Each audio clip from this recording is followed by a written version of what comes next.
When you're living life up on the surface, how do you know when it's time to go for a dive?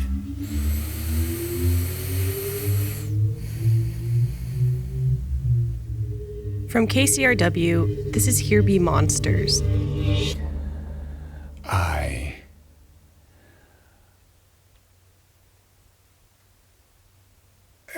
can only spend so much time as a bipedal mammal, right? I want to be so supported, to live in this really constant world of darkness, and it's just a different place. It's a different reality. And it's right here. It's right in our town. People drive over the bridge every day, and it's right there. Can you describe the mammalian dive response?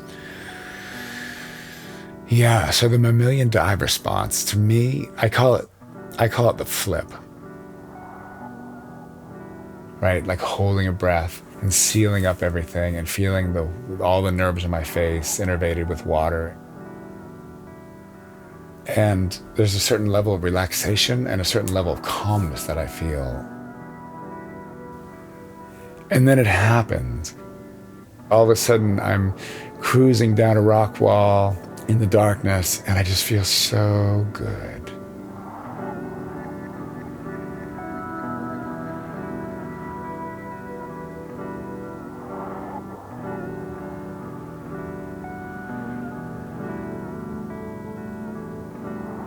I just feel calm and compact.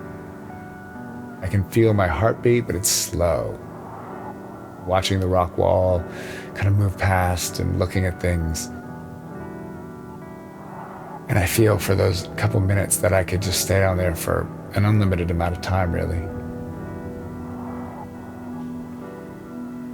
And I don't want it to stop.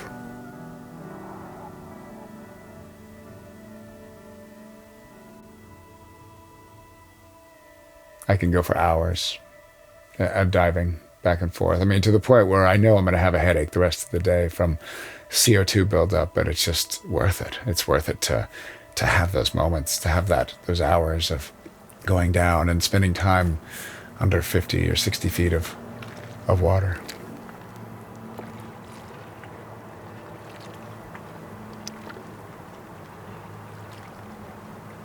Oh, I see what the whales have. I see, and I wish it was mine.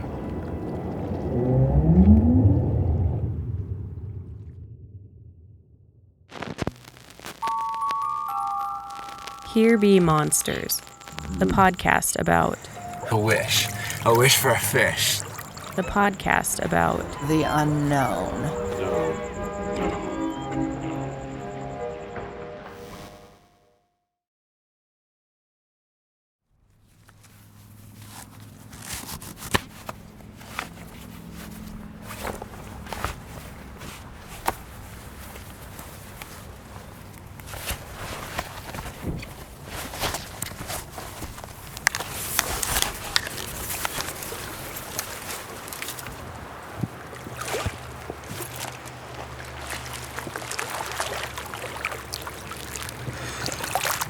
Well, right now I'm about to put my face in the water and purge the CO2 out of my lungs. Because really, the limiting factor is psychologically, the urge to breathe comes from the buildup of CO2 more than lack of oxygen.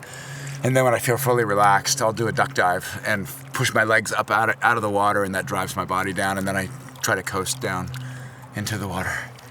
So.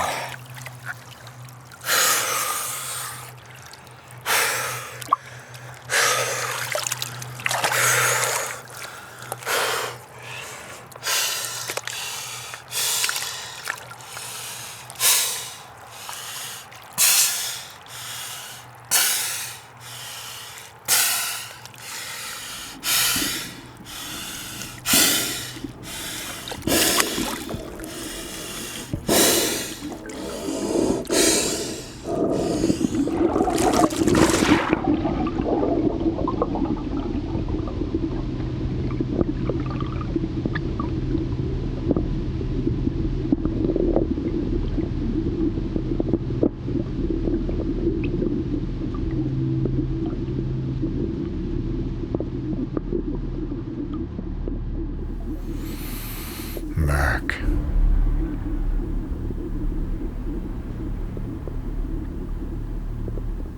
You know, there's different types, right? There's different types of murk. But murk, when there's no reference, when I'm just out in a free, open water, that's hard. I don't know when I'm going to find the bottom or when I'm going to find something. So that's when the heart really is pounding, and that excitement, that anxiety of what's going to happen and will I be able to deal with it at that moment.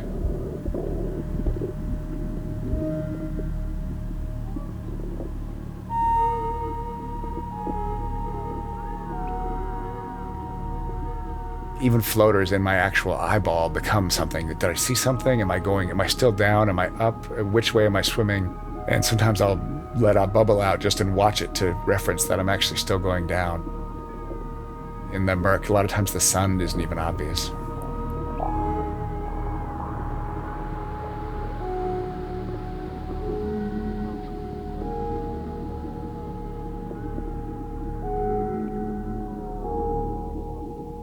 So the Columbia, it drains a lot of the Northwest and comes through all these wheat fields, and it has such a load of dust and silt. And at the beginning of the summer, it has a lot more brown to it. But now, towards late summer, early fall, it's the clearest it's going to be, and it's super green. Yeah, it's like green and blue and darker, and the light goes down to about 45 or 50 feet. It's kind of like through stained glass green. That's how it feels. It's just a magical green emerald world of rocks and the current and the grass and the moss and everything growing around it up at the shallower waters.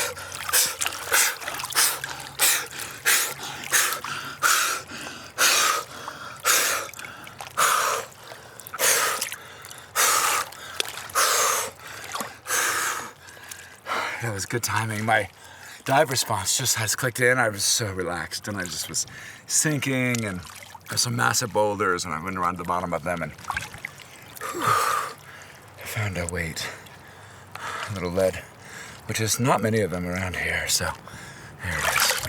You can have that as a memory of the day. Thanks. Can you describe what it looks like? Yeah, I think it's an old one. It's a piece of lead about 4.5 inches long. It's probably about 7 ounces, 8 ounces, and it's an old fishing weight. I don't know. It's narrow and long with holes at both ends. So. What colors are these? So that's what's interesting, and that's why it's so fun to find lead, is because underneath there's everything so green, and then iron oxide, or lead oxide rather, is really blue and gray, and it really stands out. Like once you know how to see it, I see them a lot, which is fun. So it gives me a reason to kind of keep searching, and playing under the water. Whew. And the ones that look like, I haven't found any today, but the ones that look like little pears, those, sometimes I'll find them hanging on their strings like little fruit, like all in the same spot. There'll be 4 or 5 or 6, and I can just pluck them right off. It's just like the most fun thing to do. It's something interesting about that. Does it feel like treasure hunting? Yeah, it's like treasure hunting, right? It's like each one of those was a wish for a fish that went wrong, right? Somebody tied that knot, and somebody put it out there, and it could have been 30 years ago, it could have been 60 years ago, it could have been yesterday.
Sometimes I'll go down to like a rocky bottom at 40 feet and I'll just drift with the current as if I'm dead, right? My arms out and kind of in front of me. And my knees relax, my thighs relax, and I'll kind of bump slowly over rocks and I'll feel my fins hitting things, but I'm hardly even moving my eyes, just looking straight ahead with a soft focus, watching the world kind of go by the window of my reality, my mask. Just absolutely dead. I can feel my heart beating, but it's beating slowly. There's something different. There's this wonderful slowness to it all.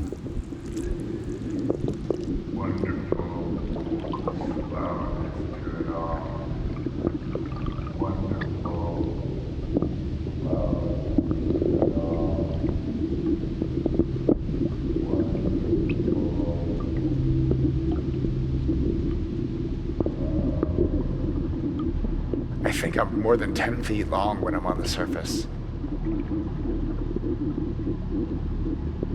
I can see my shadow and I can see my arms kind of relaxed, outstretched, and I can look how long these fins are. Watching the shadow that just goes down, down, down, as like this extrusion of myself. Almost like this human form that just extends forever and forever into the darkness. That's an interesting reflection of myself as this different creature.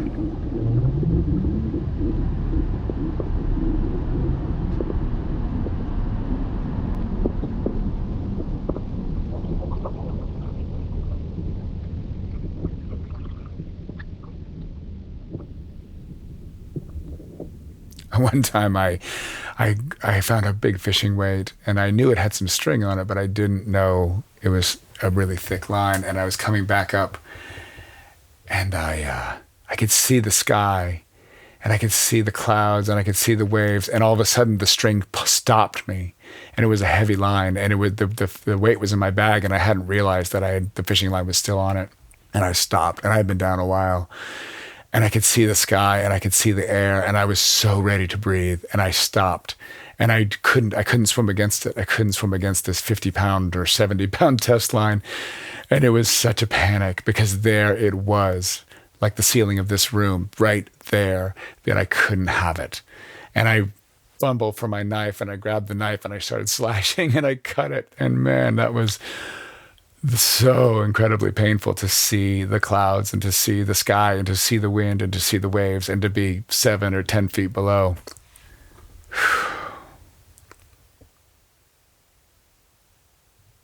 Panic is losing the ability to handle what's happening. I will break anything. I will cut anything. I would cut my own arm off if I needed to, right? Like, that's the far red end of a spectrum that I don't want to go down. Panic is the biggest fear, honestly, I have.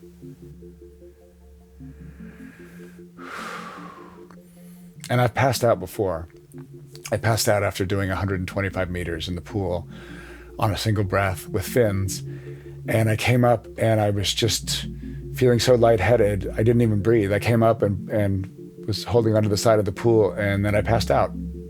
It was a pretty fun feeling. Like, it was like being with nitrous oxide at the dentist. It was just like my world just kind of fell away. Like, light just became a pinpoint of, and I could kind of hear what was happening and I could see it, but I didn't really care. It was like that falling away feeling of not really caring.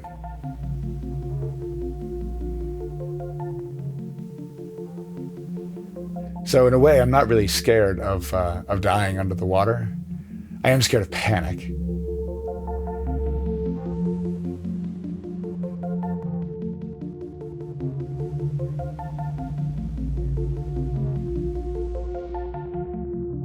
The lungs have this communication, the way they pull in fresh coldness. But once they're shut down, it becomes tighter and tighter, and I feel like a brick. And I can feel them compress and compress and compress with the weight of the water. And then they get more and more stale and kind of hot, more red, more dark red-brown. And then I know when it's time to come up, when I feel that brown color feeling.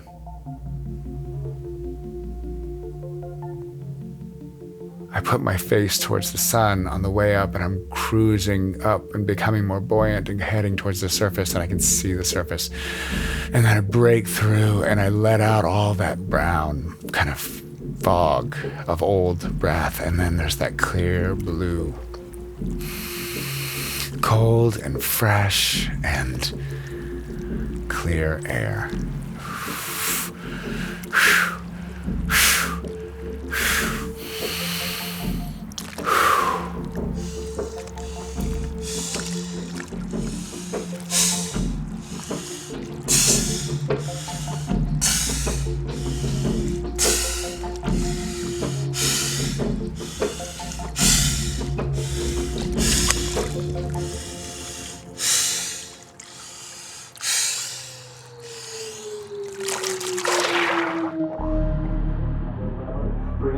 We did it all on 3,500. 3,500, yes sir, over here on the front. How about 3,750? 3,750, we did it on 3,750. She's thinking about it, Yes sir, hand is up, 3,750, now 4,000, looking for an even 4,000. Archer Mayo is an artist and auctioneer living in White Salmon, Washington. He's been freediving lots of places, but he says the Columbia River is his favorite because he's always finding treasures in the murky water.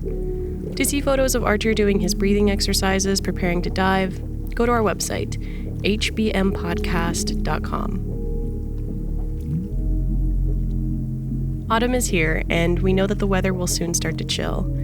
Lucky for you, we still have sweatshirts for sale. You can find them also on our website, hbmpodcast.com/store. I'm Bethany Denton, and I produced this episode with editing help from Jeff Emptman. Music by Circling Lights and The Black Spot. Here Be Monsters is distributed by KCRW. Our senior editor there is Nick White. We get additional support for freelance contributions from KCRW's independent producer project, managed by Kristen Lepore. Thanks for listening. We'll have more episodes soon.